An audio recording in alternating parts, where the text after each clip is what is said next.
All right, everybody. Thanks for joining us here on the Cleaning Hustle podcast. I'm super excited about the guest that I have today. We'll affectionately call her Diamond Deb. Thanks. And her and I met through some unusual circumstances. We did. But we quickly connected, and, we definitely kind of, it's just been Became great. buddies. Now we're buddies. Yeah. And, I get to meet your family. I'm just like...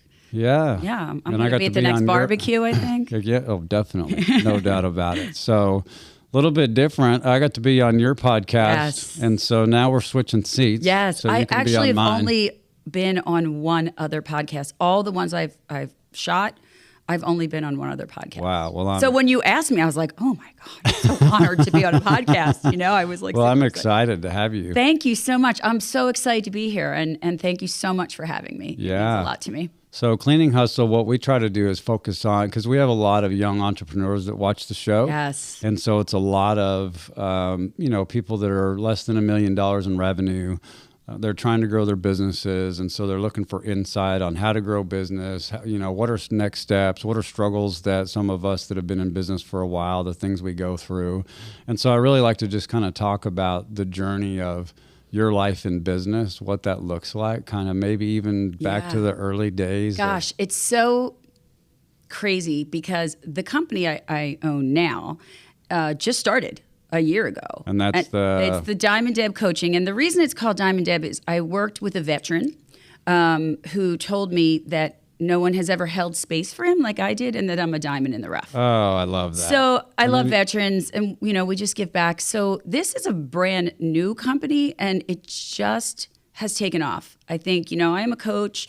I do some therapy, but mainly I focus on people getting unstuck and moving forward in their life. And the whole reason that I did it was because I had walked around with unresolved trauma and felt stuck and went through a terrible divorce and didn't know what direction to go in. Yeah. So I kind of sat with myself and was like, you know what? I have to heal myself, and why not help other people heal in the process? So let's go. Are you okay with going back to that a little bit? Yeah, absolutely. Absolutely. Yeah. So I'd love to talk about, even early days of, as much of trauma as you want to talk about. So I'm an Irish Catholic, so that I think automatically screams trauma. And an Eagles fan, I think that's just the perfect combination. So I grew up in a large family. I have one brother, just him and I, but in a large Irish Catholic family. My father had an addiction problem. He was an alcoholic, henceforth never held down a job, and the house was always chaotic. Like, the phone was shut off, or the house was going to be evicted. And my mom really just spent her entire life trying to heal my dad and make him something that he wasn't. So the focus was never really on my brother and I when we were children. My father's sister, my Aunt Kay, was literally the savior in my universe. Like, she normalized things, and she essentially made us feel special, and she was amazing. But it was a pretty traumatic childhood. And then I found out, this is going to blow everybody's mind. This is going to go global, Dan. Before my father was passing away, he was a very jolly, happy people person. He loved dogs, and he loved kids, and he loved family. Unfortunately, he had a really terrible disease that he just could not control, and quite honestly didn't want to control. Yeah. So my father had fallen and broken a shoulder, and they had taken him to the hospital, and whatever, he got a surgery, but because of all the drinking, he had wet brain. So the anesthesia just essentially, he lost the ability to swallow. What in the world? I know, crazy. So tell me what wet brain is. So wet brain is when you have built up so much alcohol that you're essentially just one incidence away from it affecting your mobility and your cognitive. So he lost the ability to even swallow. Wow. So it was a really tough time. But I think the one funny story that I don't even know why it's funny, but when my dad we were moving him to hospice. First of all, he went into hospice singing the fight song for the Eagles. So that goes to tell you what kind of lunatic this is. And I found out that day, my brother and I are scrambling. My brother is one of the kindest, most amazing human beings on this world. We were getting documents to try and help my mom. Like, to, get her what So your mom and dad stayed together all these years? All these years. Wow. Well, here's what I found out. at 42 years old. They're like, my dad on his thing, my brother's like, where is your marriage license? Where is the documentation? He said, Don, I have to be honest. We were never married. 42 years old. I'm 42. Wow. I think there's only two ways to handle that. You're like, doesn't mean anything. Or you're like, what? And I was just, after all the trauma, after everything that had happened, I was like, oh my God, they're not even married? Wow. I literally And felt like obviously alone. she had you're the same last name. Yes, Like- yes. That just goes to show you how the tight security was. Like, we're just letting people. Never, ever had I ever. They never talked. There was very few celebrations, unless it was like aunts and uncles. They never talked about a anniversary or that kind of stuff. So here at 42 years old, I find out that my parents were never married. Wow. I know. After I spent all these years kind of hiding that I was broken. So which way did you go when you just, like you said, you could have went one way or the other? Which way did you go? You know, it's really funny. Oh, I went the how dare you not tell us. Right. That's a huge lie. I think that's And the same way I would go. yeah. too. Yeah. I mean, how else do you take it, I Yeah. think. So I think that's really when I think the trauma from the past hit me. Consequently, I was going through a marriage. I was married to a doctor, very successful. We're very dear friends now. I can't speak high enough of him. And we were getting divorced and things were going through and I was raising a kid and it just froze me. I became to a point where, Dan, I didn't even recognize who I was. Wow. I was living minute to minute. You In think this- it was just a high-level identity crisis of like, I don't know my roots. My parents have been lying to me all of these years.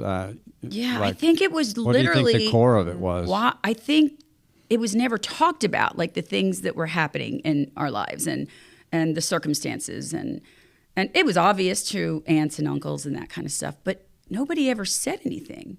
Yeah. It was just like it was literally like growing up being frightened all the time. Yeah. Just scary, you know? And I think I educated my way out of it. I married my way out of it. And then my marriage started to fall apart. And I was like, oh my God, I have no idea what to do.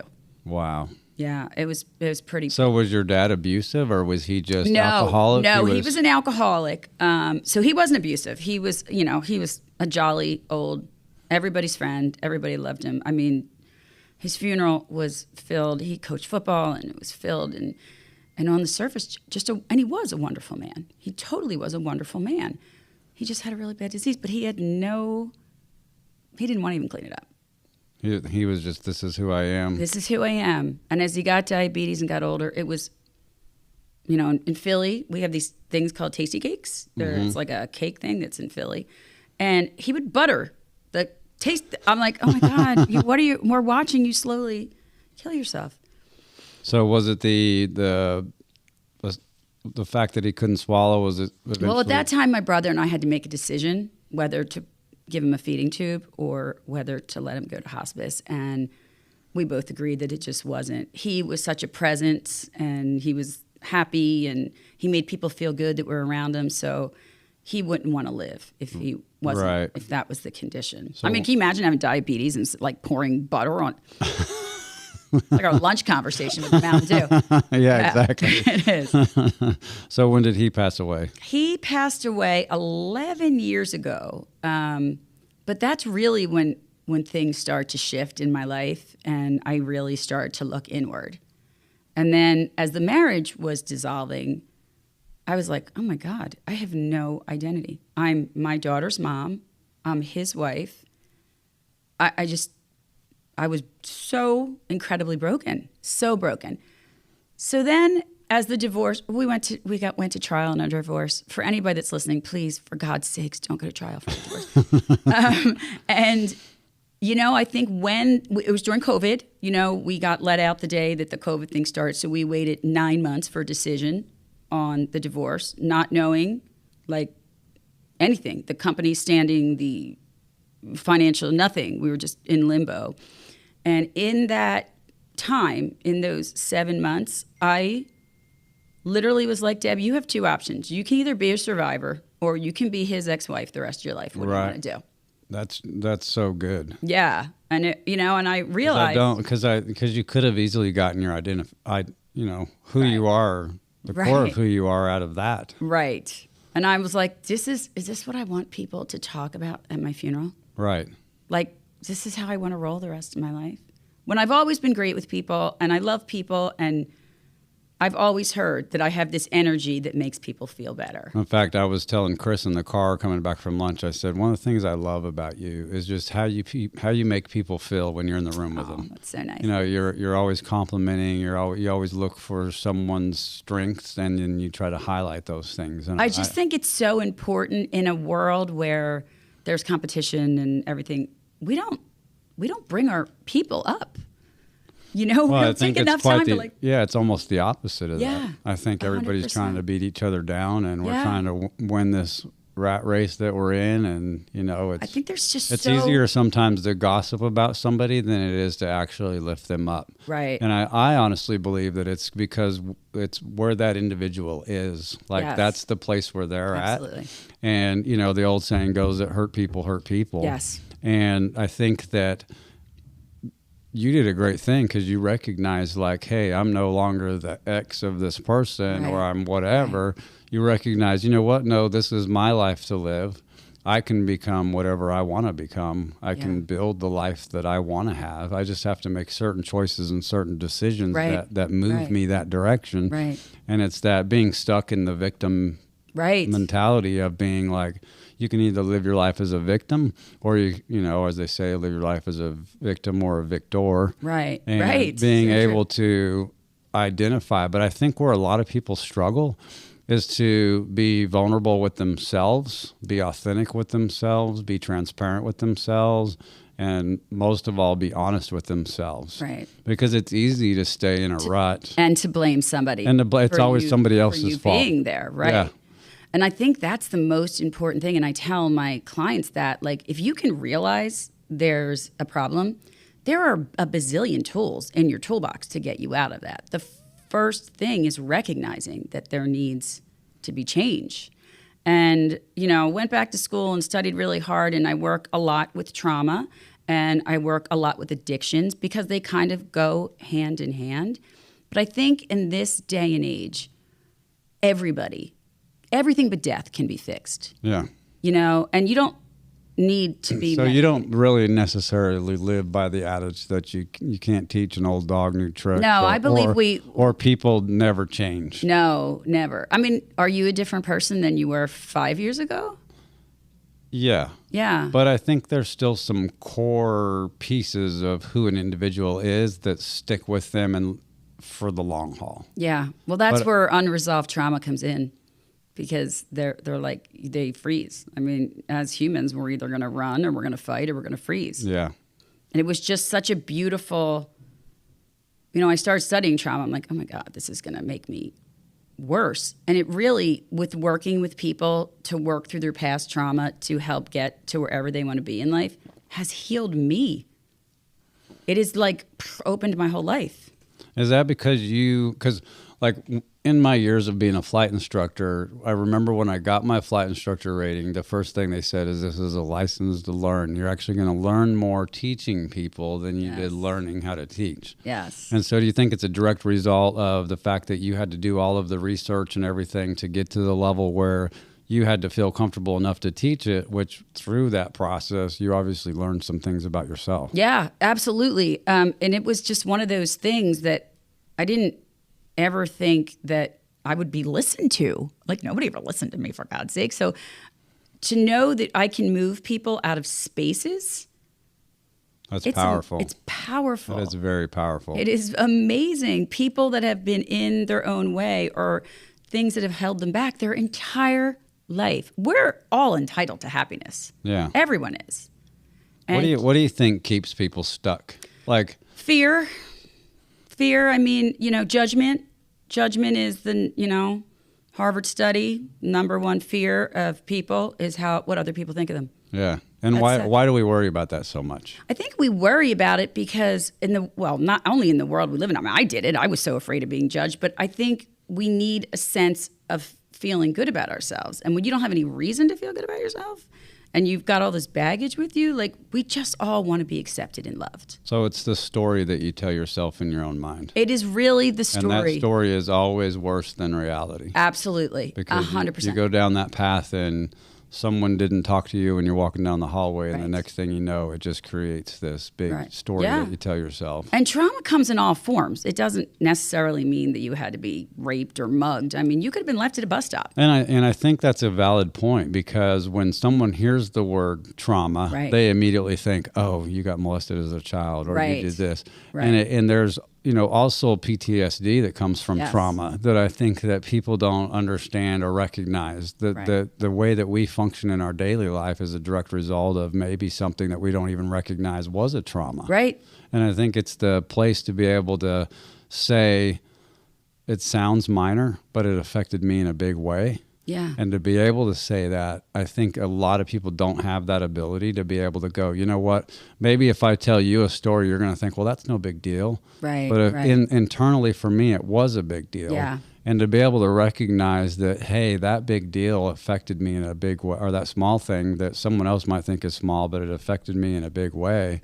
And to be able to recognize that and process it and work through it. You know, the statistic is 90% of things unresolved trauma, whether it's being left at a bus stop or not feeling safe in a home because the electric's turned off or whatever, affects 90% of the decisions you make on a daily basis. It's amazing. It's amazing. Well, it's funny because I remember there's like snapshots in your life, and everybody I believe has and I have one that sticks with me, and no matter what I do, I can't get rid of it. Wow. And it happened when I was probably, I don't know, 8 years old maybe. Yeah. But I was walking down the road just going to elementary school, and there was a group of kids on the other side of the road, and they were yelling at me, calling me idiotic yo-yo.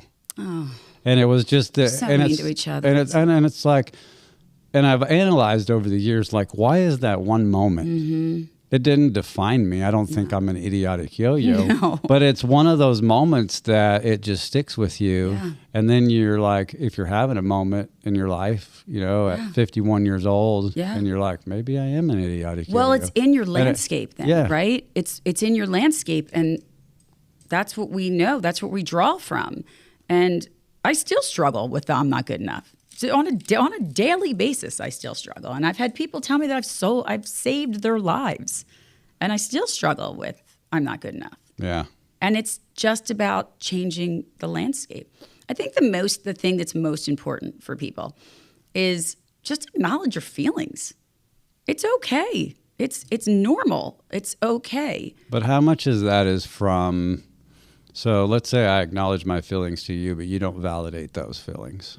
You brush them off. Yeah. And then someone goes through their life and they've tried to acknowledge their feelings, but it's never validated. Yeah. And well, so they end up shutting down because they don't have, they're just like, you know what, I've told 10 people how I feel and nobody seems to care. Right. And so, it's like being able to route yourself out of that and find that one person that will actually listen to you. And give yourself some grace. I mean, we're humans. That's the biggest piece. We're human. Yep. We're humans.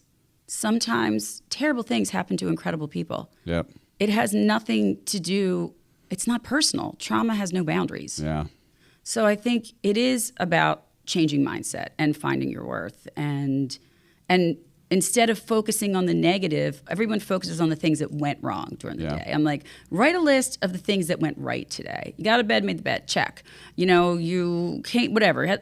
These are small wins that when you start stacking those, it gives you the momentum and switches your brain set and your mindset to not focus on the negative. Yeah, because simple, crazy tools, Yeah, yeah. Because so many people are just, this is the greatest thing when I hear. When I first meet people, they run through this whole story, right? And I can hear the panic. I can hear the fear. I can hear the judgment in their voice.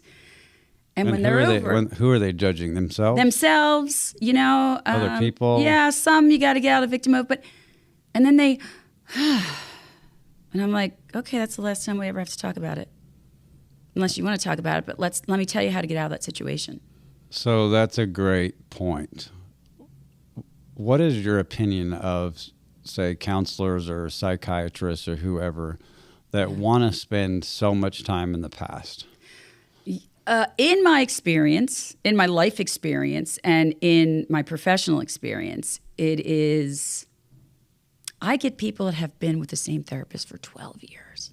12 years. And I'm like, oh, that's a rut in and of itself. that's a rut. And it's also an abuse of the system, I think. I mean, there's two ways to do this.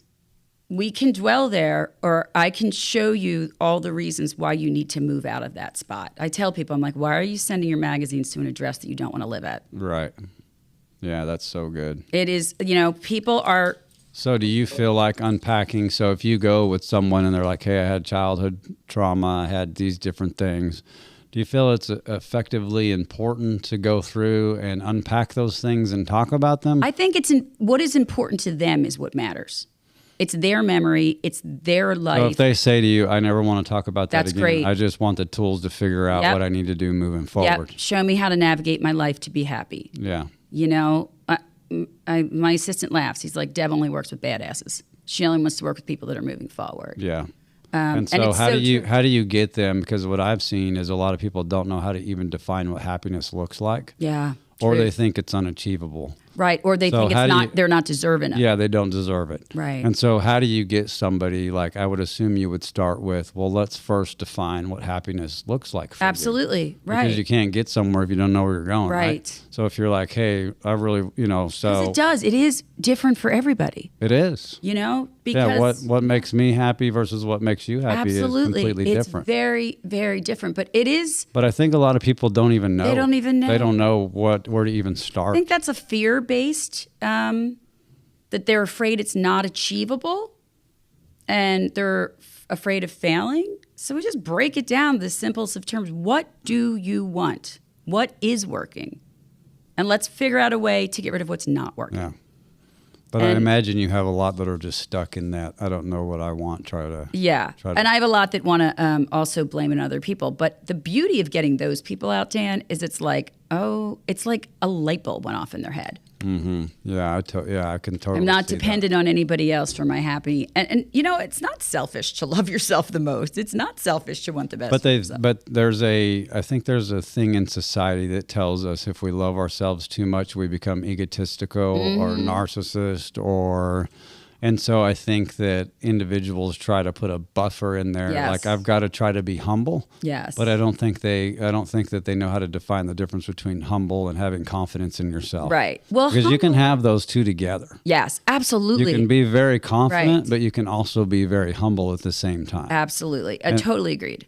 Yeah. I just think it's a fear. It's back to the fear of being judged. Like everybody tries to make themselves something. It happened to me. It's the Facebook reel. It is. I'm going to put this life out on Facebook yes. or any kind of social media. This right. is what I want the world to see. Right. But on the inside, I'm dying over here. I don't even know how to manage my day to day. Some days I don't even want to get out of bed. But on Facebook, and I think that that's probably going to be a huge problem in our society. I mean, it already is. Yeah. But I think moving forward, it's going to become a bigger problem, a bigger thing that individuals need to learn how to manage. I don't think people even, since the wave of social media, I don't even think people know who they are. No. We're judging everything and everybody by a picture. And it's so funny. I've had conversations with my friends, and they're like, oh my God, they're getting divorced. They look so happy. I'm like, that's just a picture on Facebook. Yeah. But what scares me is that we're all trying to be something that we're not, or that we think other people want from us. Right. Which is a very empty place to live. I did it. From the outside looking in, I was married to this very successful doctor. We drove the nicest cars. We had the biggest houses. My daughter was stunningly beautiful. And I was so broken inside, Dan. I was so empty that I would just show up at the Capitol Grill with a doctor. And that was essentially and people would say to me, where are you getting it better than that? I'm like, and then that only builds the story, yes. the story that people see. Yes. And so you're dying on the inside. And yes. then everybody comes up to you and you're like, wow, you have the most amazing relationship. Yes. Your kids are this. Because from the outside looking in, you want it to be us. And everybody's envious of my life and all of those things. But then you're really afraid of being judged because now you're like, oh my God, no one can break them. So you can't rattle that cage. Yeah. Because then everybody's going to, it's just bizarre to me. Like, So if you have a client that's stuck in that mode, that success trap or that mode that they're in, how do you encourage them to make the decisions that make them happy? Especially, for example, a person that's an extreme people pleaser. Oh, Like everything is everything they do is bent around pleasing other people. Like, how do you get someone that's maybe in the Facebook reel, they look like they're in a happy marriage, but their marriage totally sucks. yeah. They're Oh my gosh. unhappy. Yeah. I'm a reformed people pleaser, Dan. Yeah. And this is essentially what it breaks down to. I was a people pleaser because I never had a voice. And no one ever said, you did a great job, Deb, or we're proud of what you did. So part of people pleasing is trying to get that feedback. It's your empty cup that you're trying to fill with somebody else's because you never had it. And you think if making other people happy is going to make you feel happy. Yeah. It's not. It just makes you feel more empty, to be 100% honest. And you're the one burnt out, and you're the one that's tired. Because you're trying to get something out of them that they're not willing or understand that you need. Right. And let's face it, people because you're so use busy, people. and you're so busy pleasing them, they don't even recognize that you need it. I know early, and I probably still do this to a degree, but I tend to give people what I need. Yeah. Wow, that's very true. Instead of recognizing what that person needs, I tend to be like, well, if I'm whatever, then I tend to give them what I need. You're a fixer. with the thought that, well, because I'm giving them that, they're going to recognize that, okay, well, that's how he is, and they're the recipient. But they never do. Right. And then you're left empty because you're like, wait a minute, Right. I guess that's not the right strategy. When we were talking about like a narcissistic behavior to love yourself, is anybody truly going to take care of you like you're going to take care of yourself? No. Nobody. No. Is anybody going to stand in front of a bullet for you? No. Nope. And you have your innate built-in self-preservation. Right. So no matter what situation Survival you're in, skill. Right. Yeah. Yeah, and I think that's the problem is it's the shell. When we start breaking the shell down and getting into the human, it's a whole different animal because everybody's just walking around. We judge people by cars and money and status when people don't get to know people. Right. It's really scary. I think the most beautiful thing about this job is being able to sit down and hold space for people who never had a voice. Right. It is incredible that they're like, God, no one has ever said that. Thank you so much for listening to me. Yeah. And that kind of bled into the podcast. And that's what we did on the podcast. We bled that in, that authenticity of holding space and making people that are deserving of capes that don't have one, regular, amazing human beings that aren't celebrated, but have done incredible things in this world and in this country. So it was really just a natural. When I tell people I have a podcast and they're like, oh my God, you deal with addiction and trauma. How dark is that? I'm like, okay, the podcast is called Happy Hour. There's nothing dark about Happy Hour. And I think it's a really comfortable, beautiful space for people to be celebrated. Yeah. And to be authentic.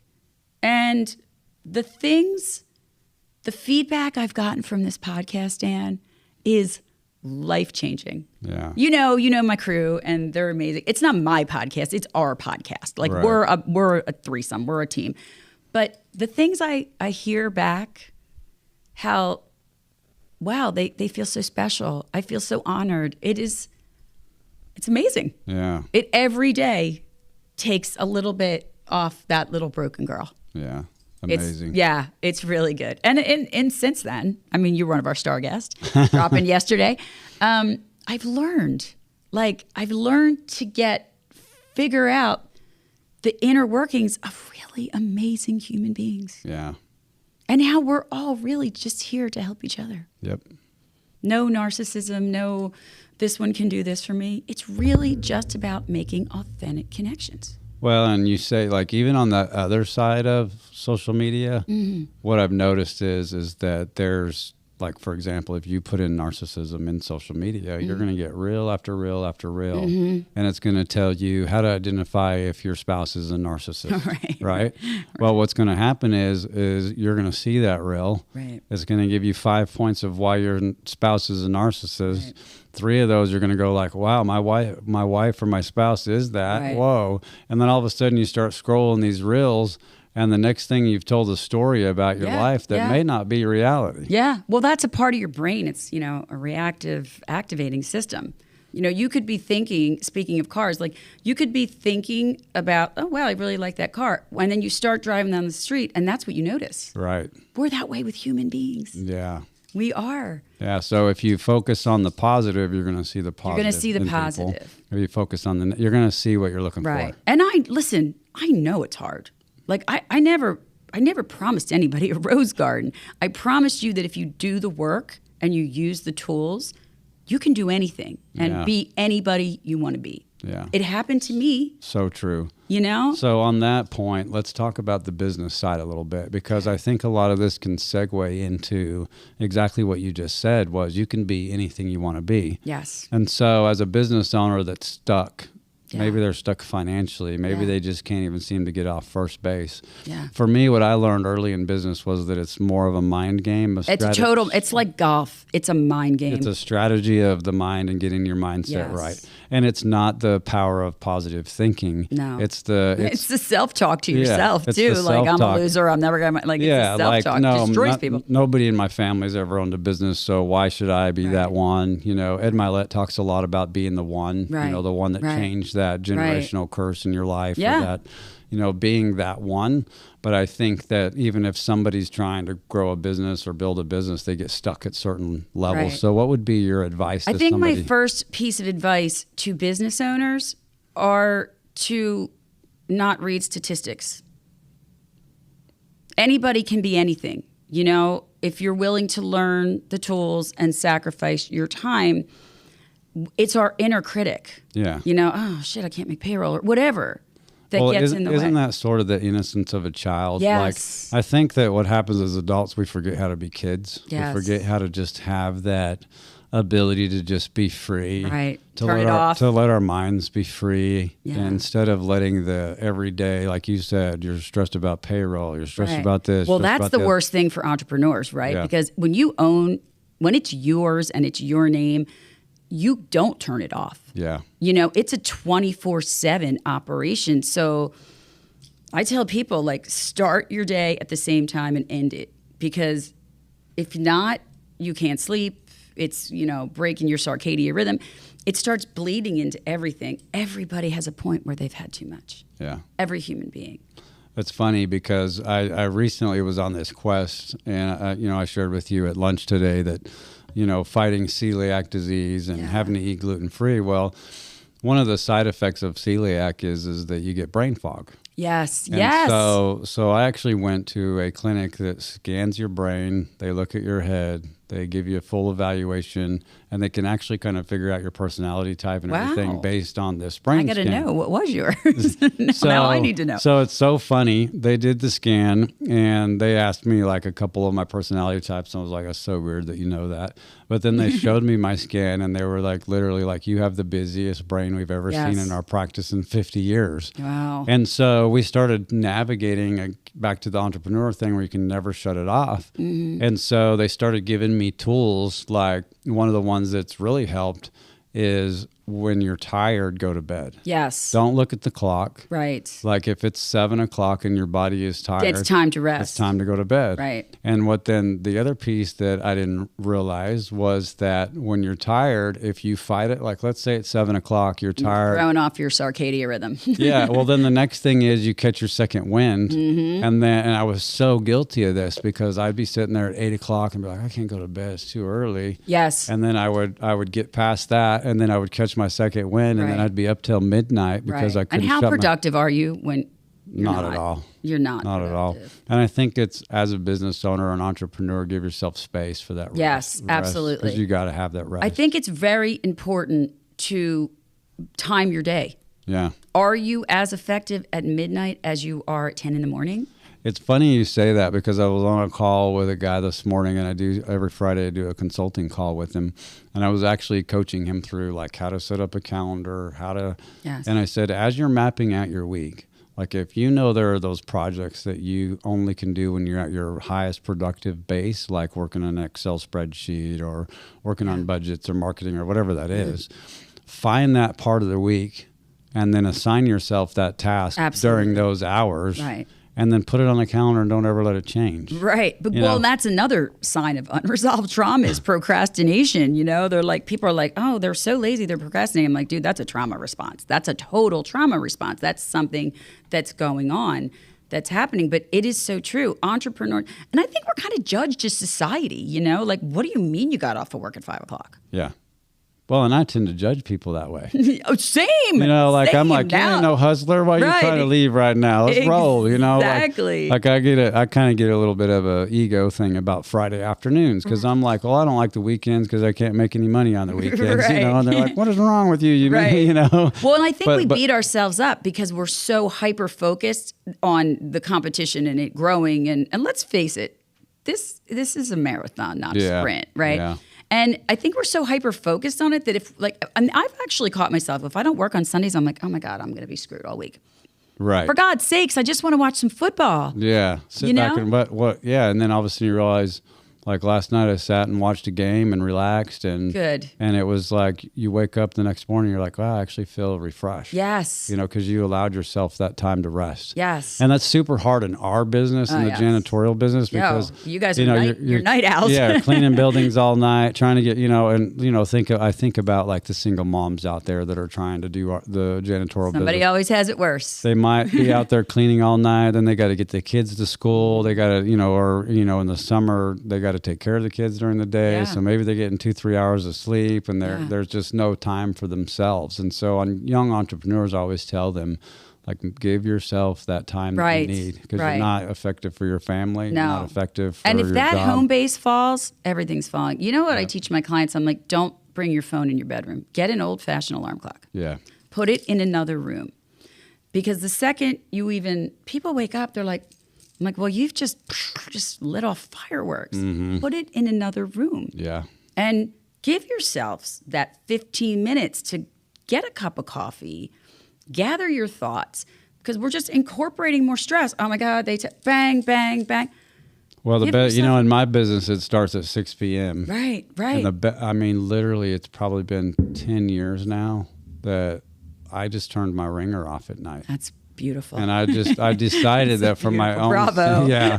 I literally was like, I'm just going to have to deal with whatever it is. I'll deal with it in the morning. It will be there in the morning. It will be there in the morning. No fairy's going to come take away your problems. And then I no tell myself there. a story. Well, what if somebody just needs an alarm code or there's something I can fix really quick at 2 o'clock in the morning? Yeah. And then I realized, you know what? No, it's not good. I got to turn it off at some point. You have to mentally turn down. Our bodies are created to know when to be on and when to be off. Entrepreneurs, they're messing that. Like they're like, I'm going to be on all the time. Well, that's affecting everything. Yeah. We talked at lunch about how Bradley and Trevor know, like when we shoot all day, they're like, somebody get Deb a Diet Coke, right? Right. Like they're like, Deb's fading, like get her a Diet Coke. And that's what we do. Instead of being like, okay, that's all I can do today. It's been great. Yeah. We feel like slackers. We do. I know, it's so sad. I'm really working on that. I'm really working on, I've given up the fact, like I don't judge anybody else because I'm not in their life. How do I know that they don't have a sick child at home or they're not going through a death or a divorce? How do I know that? And I've also understood that like I can't heal people if I'm exhausted. Yeah. Because you have nothing in your tank to give to them. Nothing. Yeah, they look at you and you're all like half asleep. Right. They don't feel like you're engaged. And it is my job to give them 100% of my attention. Yeah. Even the podcast, we were, when we first started, we were like cramming them in. I'm like, oh my God, this is not fair to them or to me. Yeah. And then all of a sudden it was like people were coming to us for the podcast. Yeah. So it's just a great shift. And people are giving me the grace. They're like, Deb, come on, man. You don't need to work every single day. Yeah. I mean, my best friend at home, she's like, I thought you were on study on Mondays and we were going to go shopping and have lunch on Friday. And I'm like, yeah, what happened to that plan? Yeah, what happened to that? She's like, I thought it was Wine Friday. Where are you? I'm like, but you do, because I'm judging myself. Yeah. Because I'm judging other people. Yeah. You know? And you're trying to outpace them because you see something that they maybe or may not be doing. Right. Yeah. But is it quality work? No, typically not. No, it's not quality work. It's literally like I'm just filling the time so I can't say to myself, like, I love football season. From the draft to the Super Bowl, that is my focus. I love it. So Sundays, Saturdays for college, and they're sacred to me. Yeah. You know, and then when I'm like, I gotta go to bed, I can't even watch the Eagles. I'm like, oh, Deb, you've burnt yourself out. Yeah. And it's important for me to have the connection with the sport, the connection with the people I love. Yeah. You know, that's a huge part of who we are. Yeah. We're only as good as the people that are around us. So is your mom still alive? My mom is not. She passed away about 2 years ago. After my father passed, she got dementia. Honestly, I think I'm happy that she got dementia because, all right, this is kind of twofold. Part of me is happy about it because it was a lot of tragedy and a lot of stuff. I mean, she had been married previous and it was just a mess. And then part of me was like, well, how fair is that? She just gets to forget it. Right. I'm like, well, God, it's easy for you. I want dementia. Yeah, right. You know, how'd you get that? Now everybody's coddling you because you have dementia. It was kind of twofold, you know. So did you ever have an opportunity to have a conversation with her about the non-marriage or her whole life in general? Yeah, you know, she was either delusional by choice or force because she just didn't want, that was her coping mechanism, to shut down. I remember my mom was staying with my ex-husband and I, my daughter, and my brother had flown in from Texas, and she came, this is an insane story, Dan. I would only tell you this. Okay, so I had a BMW convertible, and I would sit in the convertible blasting music, eating gummy bears with like an entire bottle of Chardonnay and not a glass in sight. Wow. That was my coping mechanism then. Wow. I'm like, I'm just going to get in my car. And this was after your dad This passed? was as my dad was going into hospice and one day I did say to her, she's like, I'm really angry that you lied to me. And she goes, I've never lied to you a day in my life. And you're like, what? That's like oh my God, where's the creeper music? Like, yeah. And that's when I knew, I'm like, I have two choices. I can either save myself or I can just have a mental breakdown. Yeah. You know, because my whole life, I went back to that little girl. Yeah. Like I couldn't I wasn't good enough. I never felt comfortable enough. I didn't deserve that. So making the shift into helping people get out of their own way has really just healed my own wounds. Yeah, that's amazing. It is amazing. Yeah. And look at the amazing, and when people tell me, you changed my life, and I see them do things that they know are for them and beneficial for their life, it makes my heart so happy. Yeah. It does. It makes my heart so happy. So are you full-time practice? I am full-time. Yeah, I work full-time. And, you know, we shoot the podcast and, you know, how lucky my crew's in Nashville. Like, that's not a bad gig, right? Yeah. And that has been another way that is just, like when you said you were going to do the show, I was like, I am so honored to have a man of your quality on my podcast. Well, thank you. Yes, it was I feel the same way. Thank you so much. Yeah. But it was just like to celebrate people is, I never experienced anything like that. We didn't celebrate people when I was growing up, and my ex-husband thought that he was the only thing that should be celebrated. So I was like, what do you mean you get other people celebrated? I think it's just a cool... Well, and the podcast is a way for you to reach people with tools to Yes. get them, and you know, they can hear tools or things that may be little nuggets that Yeah. help them along, and Yeah. you may never meet them in person. Right. But And then you I can bring in still- entrepreneurs like you, and they hear your story because this isn't just a bougie office with a cool guy. Like, Right. this is a story. This is a Cinderella story. Yeah. You know, and I think it's important, especially for entrepreneurs when we were talking about study people that you admire. Yeah. Study, because we all started out as the same person, Yeah. you know? And I think being humble is, in my eye, loyalty and being humble are just the two qualities that just blow my mind, Yeah. you know? Because we're all 1 second away from none of this being around tomorrow. Exactly. Well, in fact, that's so true. I just was watching a YouTube channel of all these car wrecks and police chases the other True. night, and there was a high speed chase.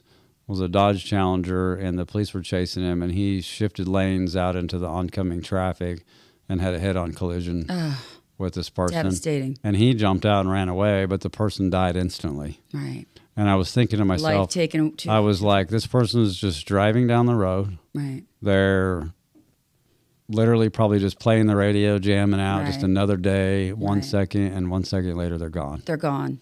And I had to live this, with both my sisters passed away within Yes. 7 Yeah, we months. talked about that. Yeah, on my so podcast. I think like the awareness of life and things have really impacted me over the last few years Right. because it's like all of a sudden when your younger sister who's 42 years old passes away and Yes. then your older sister passes away before that, all of a sudden you start to ask yourself How like, much time do I have left? yeah, and what's really important. Right. Like what really matters. Yeah, I tell at the people, end of the pick day, your battles. Yeah, what really matters at the end of the day. Right, nothing, And so right. I think figuring out what happiness is figuring out what really matters to you Absolutely. and identifying like what matters to me. But kids. matters to you, not what other people think should Right. matter to you. And I think that's the problem is most people don't have the confidence that, oh, what do you think I should do? And have you ever gone through something in your life and everybody has an opinion of what you should do? Good golly. My divorce took like 7 years, Dan. Yes. So the ability to be able to say, you know what, I don't care what anybody thinks. I'm doing what's best for me. Absolutely. And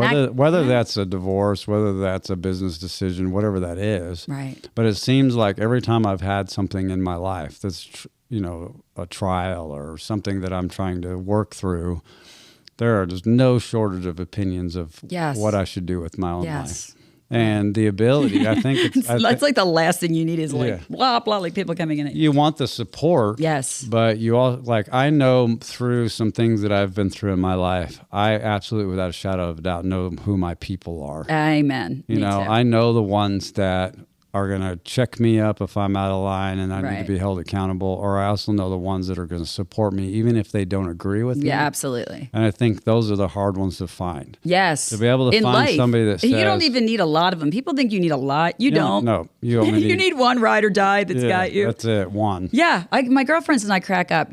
Some of them are single, some of them are married, and we're like, where does the body need to go? Like, Right. we don't even know whose car are we taking. Like, I Right. don't need to know the reason. No Doesn't- questions, let's roll. No, like, whose car are we taking? I'm here to support you. so it doesn't- unconditionally. Yeah. Which is another thing that just really doesn't happen very often either. Is that, Yeah. and we're not. The society as a whole, we're not supporting each other. Like we're judging and we're hoping that we're better. We don't support other people. And I think a lot of that comes from hurt, though. Pain, yeah. Because if I've been hurt so many times, I'm gonna have a hard time trusting you. Absolutely, Even if I made it clear, like, hey, I want you to be my ride or die. right. My pain is still going to keep me from trusting that Yeah. person because it's going to take a long period of time for me to go, you know Yeah. what, this person is my ride or die. Yeah. You know what I tell clients is, trauma is not your fault. You can't be held accountable for something, but it is 100% your responsibility to clean it up. Yeah. It is 100%. It's the only way you're going to thrive. Yep. And you can do it. Anybody can do it. Dan, if I could do it, anybody could do it. Well, the ability to say that's my fault, not yours. Right. Own it. And, Right. yeah, own it because that's how you get healed is owning it. Right. Own it. And not only that, we're human. Yeah. Sometimes things happen.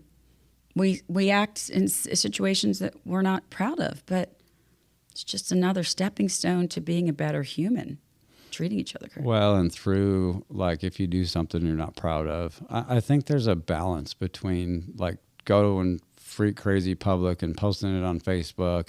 I think that it needs to be in an environment that Yes. it's with people that love you. Yes, They care agreed. about you. They want you to be restored. Yes. And so I think Well, do you think 3,000 followers care that you're no, broken? they don't. I'm going to At go the and end say of the no, day, they they're going to don't. go like, ha ha, look what happened to that person. Right, and they're exactly. Going to scroll on to the next thing. Exactly. And right. so it has to be those people that you trust that you can navigate through those trials in your life.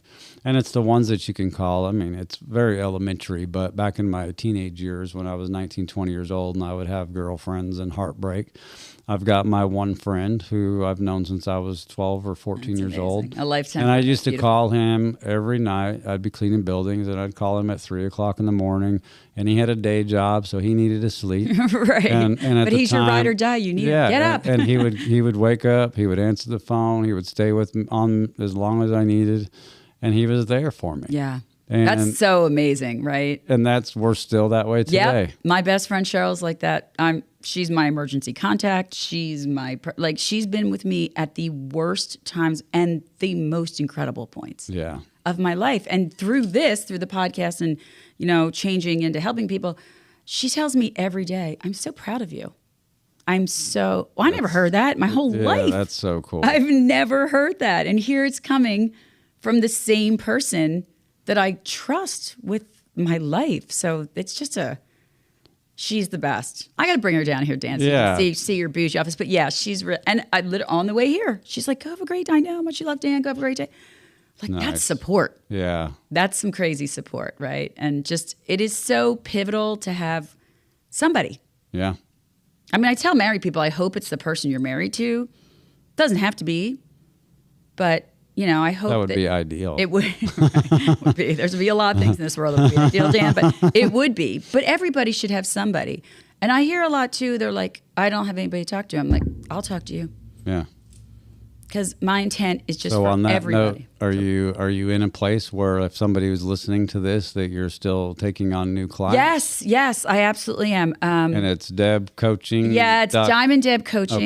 DiamondDebCoaching.com, and the podcast is Happy Hour with Deb. Yeah. All major media, social medias, and it's the website is DiamondDebCoaching.com. Great. Yes, and I'm not one of those people that's untouchable, or you can't, like, you need 15 minutes to mind dump. You got it. Yeah. The whole goal in this is to make the world a better place. What do you say to the executive person like myself or anybody else that's just kind of in that world and they're too prideful to come to you? Like, what is your word of encouragement to say, you know what? No, I'm here for you. Yeah. Well, when something's not working, it's not working. Yeah. If it's working, fantastic.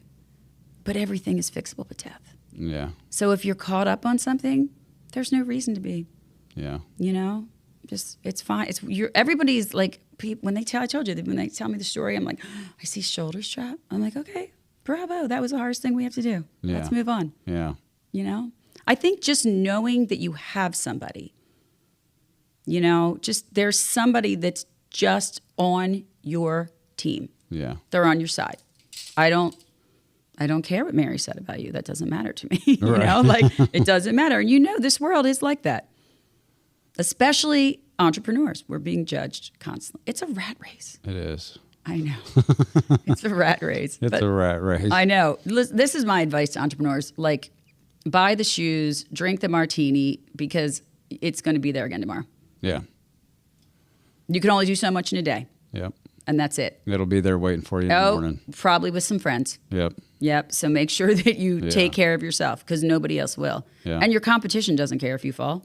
And I think when you're young, you don't realize those things. Yes. When you're 20, 30 years old, you're just like, yeah, whatever, I'm going to live forever. Right. And then when you're my age, you're 51 years old, Right. and you're all of a sudden looking back, and all of a sudden health is becoming a problem. Right. And you're like you're talking about cholesterol. Like, good God, who talks about cholesterol, for God's sakes? I know I resonate as a 29-year-old, so I'm like, it can't be me. right. But you start, then you're like achy because I'm on a plane every day, and it's like, oh my God, I'm actually getting old. Like, yeah.